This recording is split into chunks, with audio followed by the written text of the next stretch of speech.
Welcome to the Explainer. So, today we are going to absolutely dismantle a myth that is probably holding you back right now. We live in this kind of toxic hustle culture that constantly tells us we need to feel motivated or hyped up to actually achieve our goals. But what if waiting to feel like it is exactly why we fail? Today, we're decoding discipline and proving exactly why building systems is infinitely more powerful than relying on fleeting motivation. Okay, let's dive into this. Fitness expert Deb McKnight brings up this incredibly powerful paradigm shift. Motivation is fleeting, discipline is permanent. On a good day, you might feel completely ready to climb the highest mountain. But what about the days your motivation levels are literally at zero? Because they happen. If you rely solely on motivation, your progress just stalls. Discipline is the thing that keeps you moving forward long after that feeling fades. Here's our quick roadmap for the explainer today. We're hitting 4 stops. 1, the myth of motivation. 2, the stoic mindset. 3, the biology of routine. And 4, building better habits. All right, part 1, the myth of motivation and exactly why willpower fails us. Look, if you've ever felt that awful sting of frustration when your motivation just totally vanishes, or maybe the guilt of abandoning a wellness goal just a few weeks after starting it, I really want to validate that right out of the gate. It is not a moral failing. You were just using the wrong tool for the job. Think of motivation like a fair weather friend. It's totally unpredictable. It's driven by emotions, meaning it ebbs and flows depending on your mood, your stress levels, or honestly, even what you ate for breakfast. Discipline, on the other hand, is like the structural foundation of a house. It is permanent, it's driven by established systems, and it produces consistent action regardless of the emotional weather outside. So, the Linder Center of Hope defines self discipline as the ability to listen and act based on your inner voice, regardless of how you feel or the temptations you face. Now, breaking into that better behavioral state, yeah, it's hard work. It's not a walk in the park. But the clinical payoff is just massive. Research actually shows that people who cultivate this specific kind of discipline experience less depression, lower anxiety, and an overall massive increase in psychological wellness. Moving right along to part 2, the Stoic mindset, which is basically ancient cognitive therapy. To really grasp how to build this discipline, we're actually going to travel back over 2 millennia. And this brilliantly illustrates the absolute foundation of Stoic practice, the dichotomy of control. They believed we have to separate literally everything into 2 buckets. Bucket number 1 is internal control. These are our judgments, our choices, our actions. Bucket number 2 is external events. This is our bodies, our reputation, the outcomes of our efforts, and of course, other people. Anxiety and frustration happen when we frantically try to control that external bucket. True discipline is built by fiercely focusing only on the internal bucket. So the crucial point here is getting to this state called apatheia. Now hold on, don't confuse this with our modern word apathy. The Stoics definitely did not want you to be an unfeeling robot who suppresses all emotion. No, apatheia actually means freedom from irrational passions. It's a state of deep psychological tranquility and resilience that you achieve through reason. It's about regulating destructive emotions, not just eliminating your feelings altogether. Now, if this ancient philosophy is starting to sound an awful lot like modern therapy to you, well, you hit the nail on the head. Take a look here. This compares ancient Stoic principles to modern evidence-based treatments. The Stoic practice of analyzing judgments is literally the historical blueprint for cognitive restructuring in cognitive behavioral therapy, or CBT.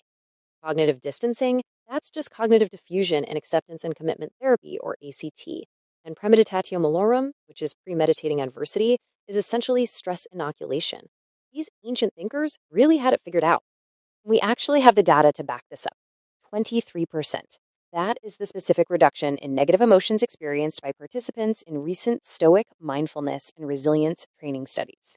Participants also saw significant increases in their overall life satisfaction. By applying these disciplined, rational frameworks, they measurably improved their mental health. All right, shifting gears to part 3, biology of routine, how we are wiring your brain for success. Let's zoom down from that vast philosophical cosmos and look at our actual brain wiring to see exactly why our biology fundamentally craves discipline and structure. Meet the suprachiasmatic nucleus, or the SCN. According to research out of Stanford, this is a tiny cluster of about 20,000 nerves sitting right in your hypothalamus. Think of it as your brain's master clock. It regulates your circadian rhythms, relying heavily on light sensitivity to govern not just when you sleep and wake, but your energy levels, your hormone cycles, and it heavily influences feelings of anxiety and depression. Now, what's really interesting about this slide is the sheer impact of supporting that biological clock.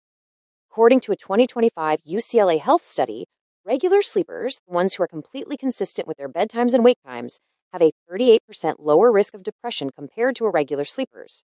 And here is the fascinating part.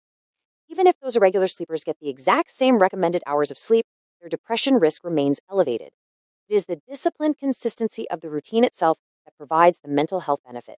Stanford researchers also point out that predictable routines actually reduce what's known as activation energy and decision fatigue. Just think about it. If you do your laundry at the exact same time every single Sunday, it just becomes an autopilot habit. You don't have to expend any mental energy deciding when, where, or how to do it. Systematizing your life preserves your precious cognitive capacity for the things that actually matter. So, what are some of these biology-backed routines from UCLA Health? First off, lock in those consistent sleep and wake times. Next, try adding just 10 to 15 minutes of daily movement. That brief walk alone can lower your depression risk by 18% just by releasing serotonin and dopamine. Finally, schedule digital breaks. Passive scrolling for 2 or more hours a day can double the risk of anxiety in adolescence. You have to actually put a system in place to step away from the screen. Which brings us to our final section, Part 4, Building Better Habits, Systems over Willpower. We're taking that stoic philosophy of internal control, combining it with our biological need for routine, and merging them into practical daily actions. Just look at this grounded insight from Drs. Sang-Hyun Alexander Kim in a review of the book Atomic Habits for Next Biohealth. Sustained excellence rarely comes from dramatic overnight change. Rather, it is the result of small, consistent behaviors practiced over time. Dr. Kim is a surgeon, right?